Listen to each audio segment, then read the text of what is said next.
এই যে দেশে যা হতে ছবি নামায় ফেলতেছে বিদেশে, শাহাবুদ্দিন কি থাকবো না যাইবো, এই যে ওদের বাপে আমার চেয়ে 20 বছরের ছোট। আজকে আমরা দেখেছি যে বিএনপি নেতা সালাউদ্দিন আহমেদ তিনি বলেছেন যে জুলাই সনদে কিছু বিষয় সঠিকভাবে উপস্থাপিত হয়নি। কি কি বিষয় আসলে সঠিকভাবে উপস্থাপিত হয়নি, আপনার কোনো ধারণা আছে কিনা সে প্রসঙ্গে আমাদের একটু আলোকপাত করবেন কিনা? জনাব সালাউদ্দিন আহমেদের নাম বললেন, তিনি আমার নেতা, উনি স্থায়ী কমিটির সদস্য আমার দলের। উনি যা বলবে, আমার রাজনীতি করতে হলে, দল করতে হলে আমাকে তাই বলতে হবে। হ্যাঁ, কিন্তু আমি এই ব্যাপারে কিন্তু সবসময় আমি ডিফার করে আসছি। 1 নম্বর, ওনারা কারা? আমি তো এইটা এই ঐক্য কি কি এইটার নামই আমি শুনতে চাই না। ঐক্যমত্য কমিশনের এই নামটাই আমি শুনতে চাই না তো। এবং তারা যে করতেছে কোন অধিকারে, তাদের কি অধিকার আছে? এই দেশে কে তাদেরকে দায়িত্ব? আন্দোলন, একসময় আরেকটা আন্দোলন হবে, তখন আরেকটা সংবিধান হবে। আন্দোলন তো 52 সন থেকে ধরে 62, 69, 64, 66, 71, 90 আন্দোলন হয়েছে। এমনকি দেশনেত্রী বেগম খালেদা জিয়া সরকারের বিরুদ্ধে আন্দোলন হয়েছে 96 সনে। জি, আন্দোলন হইলে সংবিধান পরিবর্তন হয়ে যাবে, ঐক্যমত বসতে হবে। ওনারা কারা? 1 নম্বর হলো ওনাদেরকে কেউ কোনো ধরনের, এই দেশের মানুষ ওনাদেরকে কোনো দায়িত্ব দেয় নাই, কারণ এই দেশে কোনো নির্বাচন হয় না যে আপনারা সংবিধান ওনারা যদি সংবিধান করতে হন, ওনারা দল করুক, দল করে মানুষকে ওনাদের ম্যানিফেস্টোতে বলুক যে আপনারা ভোট দিলে আমরা এই কাজ করব। 1। 2 নম্বর হলো, আমি সবসময় বলছি, আমি যদি দলের দায়িত্বে থাকতাম, আমাদের নেতা জনাব তারেক রহমান সাহেব দায়িত্বে আছেন, আমি জানি না উনি তাদেরকে কি বলে দেন, আমি দায়িত্বে থাকলে এদের সাথে গিয়ে বসতাম না। ওই যে বাচ্চা ছেলেপেলেরা যারা আছে এদের সাথে আমি বসতাম না তো। না, আমি এটা ক্লিয়ারলি বলতেছি, আমাকে ধরে নিয়ে মেরে ফেলুক এরা, আমি এটা মানি না তো। এরা কেউ না এদেশে, দে আর নোবডি। এবং যারা সংবিধানটা বদল করতেছে, শুধু বিএনপি বাদ দিলে আর অনেকগুলা লোকের প্রতি আমার ব্যক্তিগত রেসপেক্ট আছে।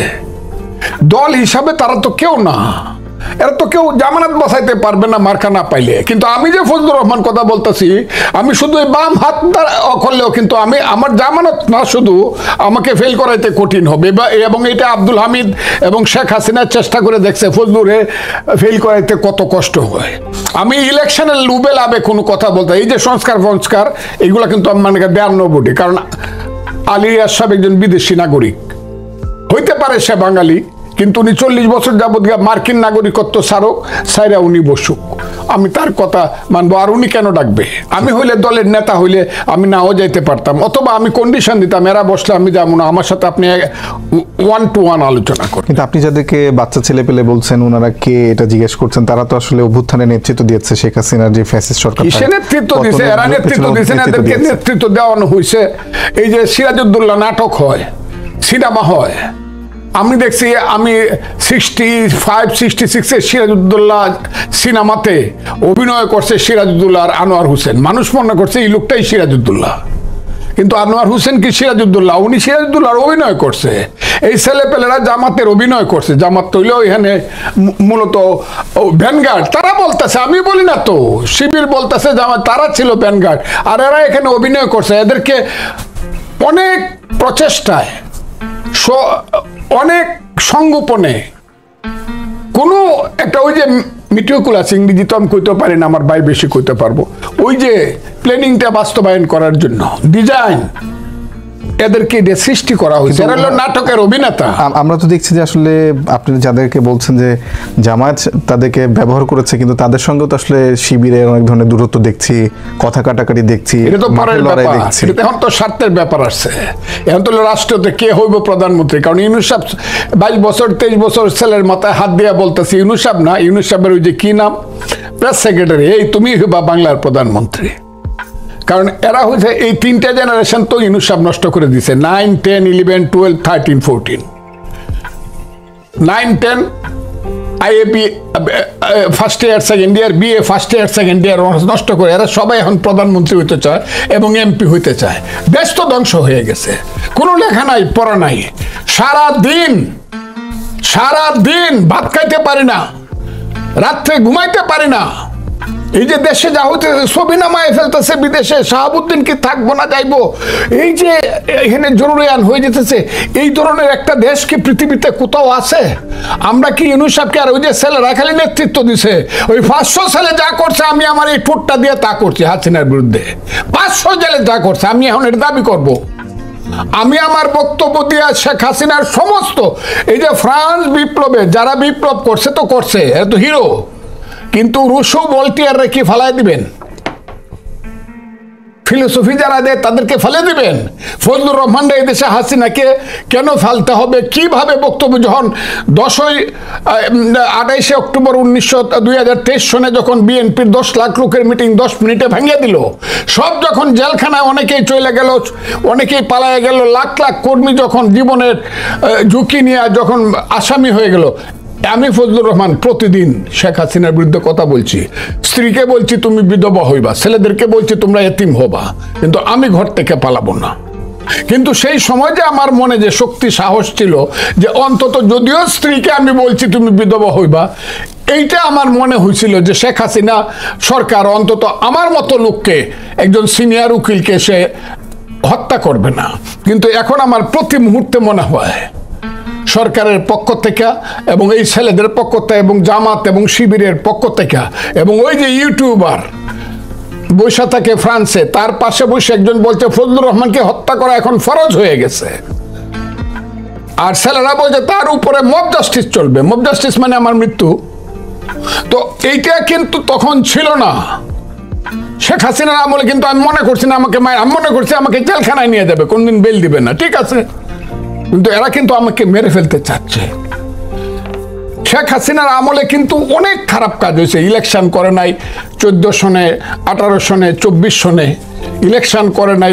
এই বড় বড় লোকজনকে বেক্সিমকো, সালমান রহমান, আজিজ খানদেরকে দিয়ে, আসালামদেরকে দিয়া, ওই যে বসুন্ধরা, এদেরকে দিয়ে সমস্ত বড় লোকের দেশ হয়ে গেছিল এটা, এবং লুটেরাদের দেশ হয়ে গেছিল, এবং আওয়ামী লীগ হয়ে গেছিল এটা একটা ওই যে কি বলবো হাইব্রিডদের পার্টি। আওয়ামী লীগের রেল কর্মী তো সব ঘরে ঘরে বৈশা কানছে বেশিরভাগ। কাজেই আমি মনে করছি যে শেখ হাসিনা যত কুকামি হয়েছে এই ধরনের অনিশ্চয়তা ছিল না।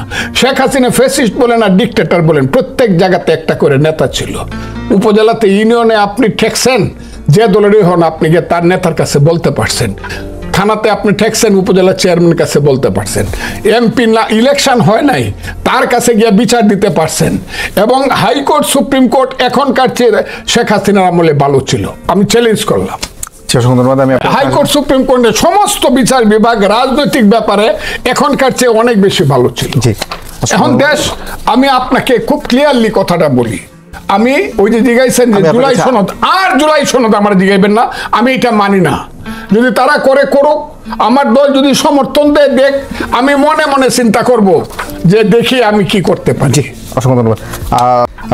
ডেভিড বার্গম্যান, একজন বিদেশি সাংবাদিক যিনি বাংলাদেশ নিয়ে লেখালেখি করেন, তিনি আজকে জুলাই সনদ নিয়ে একটি বড় ধরনের ফেসবুক পোস্ট দিয়েছেন। সেখানে তিনি বলেছেন যে জুলাই সনদে ধর্মনিরপেক্ষতা নিয়ে একটি অস্পষ্ট অবস্থান রাখা হয়েছে, এবং সেখানে তিনি বলছেন যে আমি লক্ষ্য করেছি যে রাষ্ট্র পরিচালনার মূলনীতি সংক্রান্ত বিষয়ে একটি কৌশলগত অস্পষ্টতা রাখা হয়েছে, যেখানে বর্তমানে ধর্মনিরপেক্ষতা শব্দটি অন্তর্ভুক্ত রয়েছে জুলাই সনদে।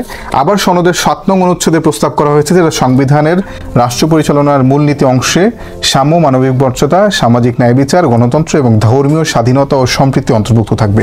এবং এই বিষয়টা সম্পূর্ণটা তার কাছে অস্পষ্ট রাখা হয়েছে যে মানে ধর্মীয় স্বাধীনতা ও সম্প্রীতি যদি থাকে তাহলে তো ধর্মনিরপেক্ষতা আলটিমেটলি, এটা বাস্তবায়ন করা হলে ধর্মনিরপেক্ষতা আলটিমেটলি বাদ পড়ে যায়। এই প্রসঙ্গে আপনার একটু মন্তব্য শুনতে চাচ্ছি। আমি আপনাকে বলি, আমার ভাই তো অনেক সফিস্টিকেটেড মানুষ এবং সারা জীবন একটা সিস্টেমে চাকরি করছেন, চলছেন, কাজে সিস্টেম করিয়া কথা বলে। আমি রাজনীতিবিদ, আমি আমার কথাটা বলি।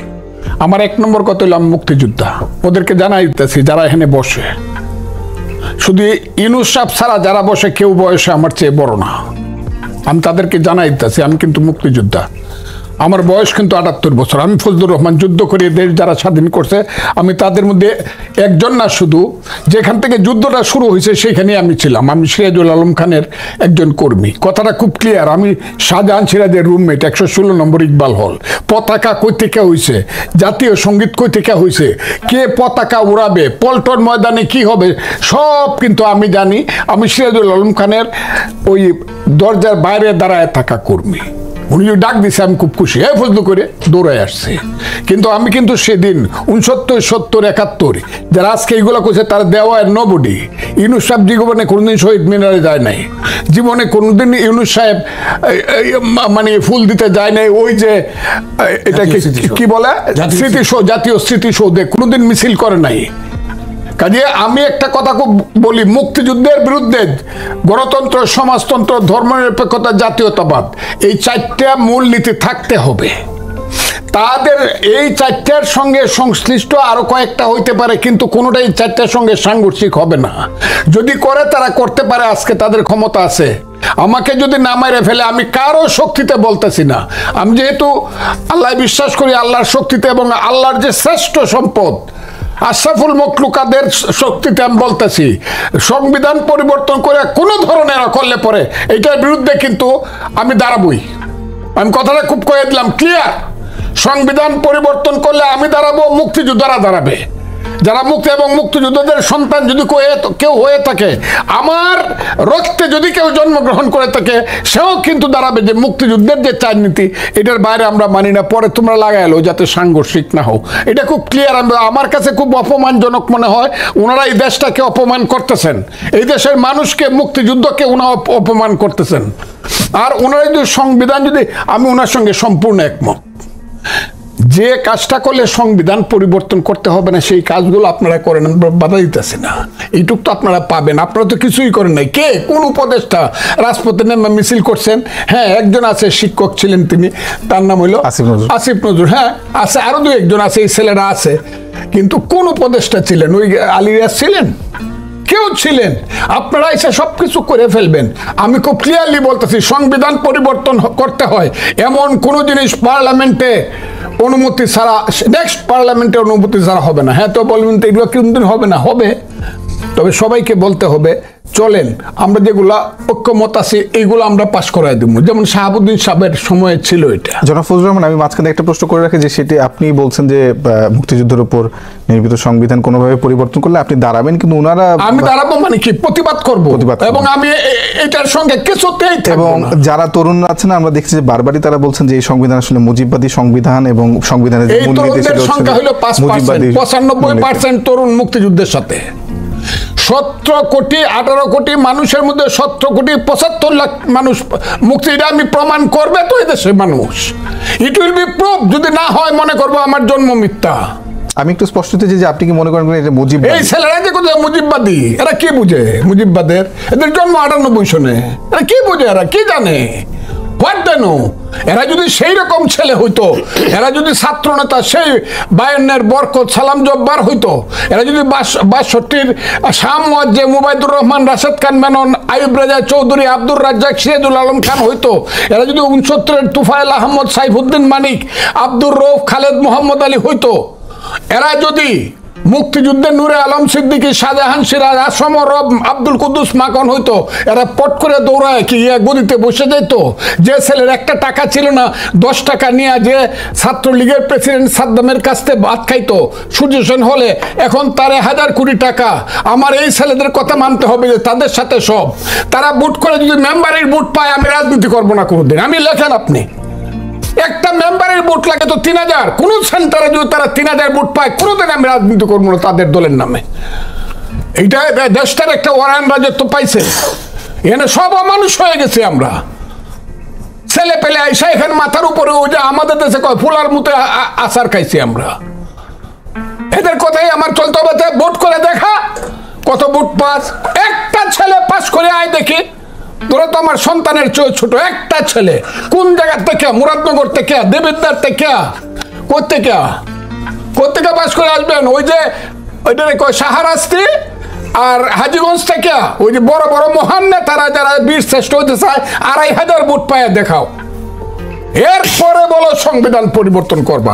ওনার তোকে দেশটাকে নিয়ে, দেশটার এখন একটা মাত্র কাজ হইলো সংবিধানের নিয়ম অনুযায়ী জাতীয় সংসদ ইলেকশন। সেই জাতীয় সংসদ ইলেকশনে যে দল বা যারা মেজরিটি হবে, ইউনূস সাহেবের দায়িত্ব হলো তাদের হাতে দায়িত্ব হস্তান্তর করে চলে যাওয়া। তারপরে বড় দল যেটা হবে, যে এককভাবে মেজরিটি হবে, সে সবাইকে নিয়ে বৈশা কি কি সংবিধান পরিবর্তন করা যায় সেটা তারা ব্যবস্থা করবে। আমরা এটা অবনত মস্তকে মেনে নেব। কিন্তু ভোট নাই, ভোটার নাই, তুমি কেউ না। হ্যাঁ, বাপদাদার নাম নাই, চাঁদ মরলের বিয়ে, তুমি, তোমার কথা আমার মানতে হইব। তুমি আমার সংবিধান পরিবর্তনের যে ব্যাপারটা, it must be done by the parliament according to the law of parliament, procedure of parliament. জি, অসংখ্য ধন্যবাদ। প্রতিদিন একটা ঢং পাইছো ইলেকশনকে না দেওয়ার জন্য, বিনা ইলেকশনে বৈশা বসে কোটি কোটি টাকা লুটপাট করার জন্য এটা ঢং পাইছো দেশটা ফকির বানায়। কোনোদিন রাত্রে গুম হয় না, প্রতিদিন একটা মানসিক যন্ত্রণার মধ্যে সারা 18 কোটি মানুষ আছে। অসংখ্য ধন্যবাদ। আমি জনাব আবু আলম মোহাম্মদ শহীদ খান আপনার কাছে জানতে চাই, সেটা হলো যে আজকে বিএনপি প্রধান নির্বাচন কমিশনার এবং নির্বাচন কমিশনারদের সঙ্গে সাক্ষাৎ করেছেন এবং সেখানে তারা বলেছেন যে আইন শৃঙ্খলা পরিস্থিতি নিয়ে যে উদ্বেগটা আছে সেটা আগামী কয়েক মাসের মধ্যে ঠিক হয়ে যাবে এবং নির্বিঘ্নে ফেব্রুয়ারিতে নির্বাচন হতে পারে। আপনার কি মনে হয় যে আইন শৃঙ্খলা পরিস্থিতি যেটা যেরকম আছে সেটা নিয়ে কিন্তু অনেকেরই শঙ্কা আছে? এখন পর্যন্ত 1 বছরের মাথায়ও যেটি ঠিক হয়নি, এখনও আমরা দেখছি যে মব ভায়োলেন্সের নানা জায়গায় মব ভায়োলেন্স হচ্ছে। সেই পরিস্থিতিতে আগামী 5-6 মাসের মধ্যে পরিস্থিতি ঠিক হয়ে যাবে এবং একটি সুষ্ঠু অবাধ নির্বাচন হবে বলে আপনাকে মনে হয় কিনা? লেভেল প্লেইং ফিল্ড সেখানে থাকবে কিনা, এটি আপনার কাছে আমার প্রশ্ন। নাকি আসলে কোনো একটি দলের সেখানে অনেক বেশি আধিপত্য থাকবে নির্বাচনের মাঠে, বেশি শক্তির দিক থেকে আমি বলছি? প্রথম কথা হলো যে আইন শৃঙ্খলা পরিস্থিতি 1 বছরে আমরা আশানুরূপ উন্নতি দেখিনি এবং উন্নতি করার চেষ্টাও দেখিনি। আসলে এটা তো সরকারের দায়। আপনি সরকারের দায়িত্ব নিয়েছেন, আইন শৃঙ্খলা পরিস্থিতি উন্নতি করবেন, এটাই আপনার প্রধান কাজ। আপনার অন্যান্য কাজ আছে, আপনি নির্বাচন আয়োজন করবেন, এই যে সংশোধন করবেন, কি কি করবেন, ঐক্যমত্য কমিশন করবেন, আরও কত কমিশন করছেন, অনেক কিছু করবেন। শিক্ষা কমিশন করা উচিত ছিল, করা হয়নি। তো আপনি অনেক কমিশন করবেন, অনেক কাজ করবেন। তো আপনার প্রধান কাজটা ছিল নির্বাচন, ফার্স্ট প্রায়োরিটি, যেটা নিয়ে কেউ কেউ বলেন যে না, নির্বাচনের জন্য তো আমরা এই আন্দোলন করিনি। আর এই আন্দোলন শুরু হয়েছে তত্ত্বাবধায়ক সরকারের অধীনে নির্বাচন নিয়ে, যে নির্বাচন ভণ্ডুল নির্বাচন, 14, 18, 24-এর নির্বাচন ঠিকমতো হয়নি বলে তো এই আন্দোলন দানা বাঁধছে এবং আন্দোলন একটা চূড়ান্ত পর্যায়ে গেছে। সুতরাং নির্বাচন করার জন্য যদি আপনার মনোযোগ থাকে, আপনার যদি উদ্দেশ্য থাকে, তাহলে আইন শৃঙ্খলা পরিস্থিতি আপনি উন্নয়ন করতে পারেন। আপনি করেন নাই, এটা তো আপনি ইচ্ছা করে করেন নাই। যদি কেউ বলে আপনি কি বলবেন? আপনি ইচ্ছা করে করেননি, আপনার নেতৃত্ব দেওয়ার সক্ষমতা নাই। তার আগে এটা বলতে হবে যে আপনি বাংলাদেশের পুলিশের উপরে যে আক্রমণ, ঢাকা শহরে পুলিশ, চট্টগ্রামে বা বিভিন্ন জায়গায় যেখানে যেখানে পুলিশ বেশি আক্রমণ করেছে, বেশি গোলাগুলি করেছে, হত্যা করেছে, গণহত্যা করেছে, গণহত্যা বলেন কেউ কেউ, তো গণহত্যার সংখ্যার সাথে মিলে না। সেটা বললে তো ওইটা ফজলু ভাইয়ের মতো অবস্থা হবে, আমারও ধরে আপনি কতল করে ফেলতে পারেন। গণহত্যার সংজ্ঞা তো বুঝতে হবে যে গণহত্যা কাকে বলে। এনিওয়ে, আপনি হত্যা হয়েছে, হত্যা কোনো হত্যাই গ্রহণযোগ্য না। তো যারা যেখানে যেখানে হত্যা হয়েছে সেখানকার পুলিশ বাড়াবাড়ি করছে, সেখানে পুলিশের সাথে যদি এটা জেনোসাইড না হতে পারে, কিন্তু গণহত্যা তো বটে না। জেনোসাইড মানেই তো গণহত্যা, গণহত্যা তো এটা জেনোসাইডের তো আবিধানিক বাংলা নাই, ওইটার কোনো বাংলা, এই জেনোসাইডের বাংলাই গণহত্যা। সো ওইটা নিয়ে আমরা তর্ক বিতর্কে যাচ্ছি না। হত্যা হয়েছে, বাড়াবাড়ি হয়েছে, তো এই হত্যাকাণ্ডের বিচার করবেন আপনি। আপনি কি সারা বাংলাদেশের সব পুলিশ এই হত্যাকাণ্ডে যুক্ত ছিল? প্রত্যেক থানায় থানায় কি পুলিশ বাইরে হয়, থানার পুলিশরা বাইরে হয়ে হত্যাকাণ্ড করেছে? এটার উত্তর হচ্ছে না। এইখানে একটু আমাকে জি আপনি বলেন একটা, হ্যাঁ প্লিজ। ঠিক আছে, গণহত্যা হয়েছে, জি, কিভাবে? পুলিশে সব মারছে, পুলিশ, ছাত্রলীগ, আর্মি সবাই তো ছিল, আর পুলিশ মরে নাই। মানে কিন্তু এটাকে তো গণহত্যা তো পুলিশ মরছে কিনা এই কথাটা আপনি বলেন। আপনি তো খালি আমাকে জিজ্ঞাসা করেন, এখন আমি আপনাকে জিজ্ঞাসা, পুলিশ মরছে? পুলিশ মরেছে। এখন পুলিশের পেটে যে বাচ্চা ছিল, মেয়ে, পুলিশের, সে মরছে। এখন মুক্তিযুদ্ধের সময় তো পাখানাদের বাহিনী মরেছে। ও হ্যাঁ, আপনি মুক্তিযুদ্ধ করে ফেলছেন, তাহলে দুই পক্ষে করে ফেলেছে। মুক্তিযুদ্ধ তো দুই পক্ষে গোলাগুলি হয়েছে, তা আপনি এটা স্বীকার করেন যে আমরা দুই পক্ষে গোলাগুলি করি। এখানে কি কোনো ছাত্রদের পক্ষ থেকে প্রথমে গোলাগুলি বলা হয়েছে যে আমরা যদি পুলিশকে গুলি না করতাম, এটা যদি আগুন না দেন, এইগুলো আমি বলতে চাই না, কিন্তু পুলিশ মরছে কিনা আপনি বলেন। পুলিশ মরেছে নিঃসন্দেহে, কিন্তু যেভাবে বলা হয় বা যেভাবে তাইলে এই যে আপনারা করলেন যে পুলিশ যে মরছে, এটার কোনো বিচার টিচার বাদ দেন। পুলিশের মা বাপ আছে কিনা, যে পুলিশটা মারা গেছে তার সন্তান এতিম হয়েছে কিনা, তার ওয়াইফ বিধবা হয়েছে কিনা, তার মা বাবা সন্তান হারা হয়েছে কিনা। এই যে আপনারা একটা আইন করে, আইন বলবো না আমি, আপনারা যেটা একটা সিদ্ধান্ত করে ফেলেন পুলিশ মরছে মানে কুত্তা মরছে, এদের কোনো বিচার হবে না।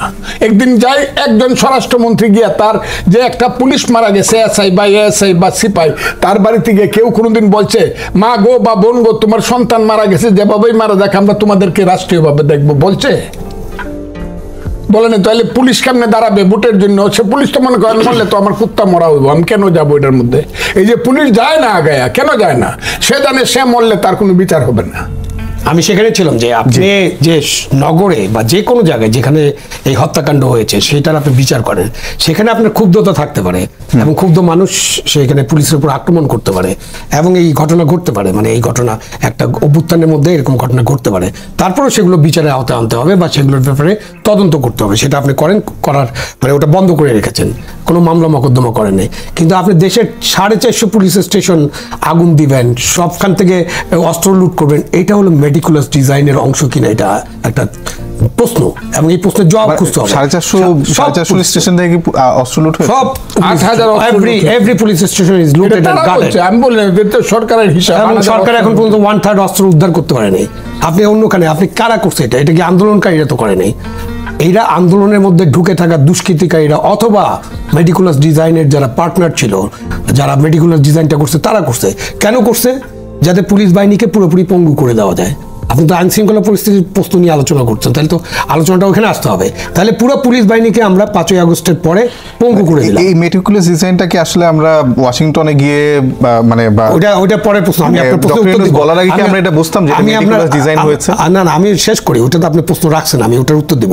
তাহলে এটা একটা আমাদের পুলিশ বাহিনীকে টোটালি পঙ্গু করে ফেলা হয়েছে এবং প্রথমে যেটা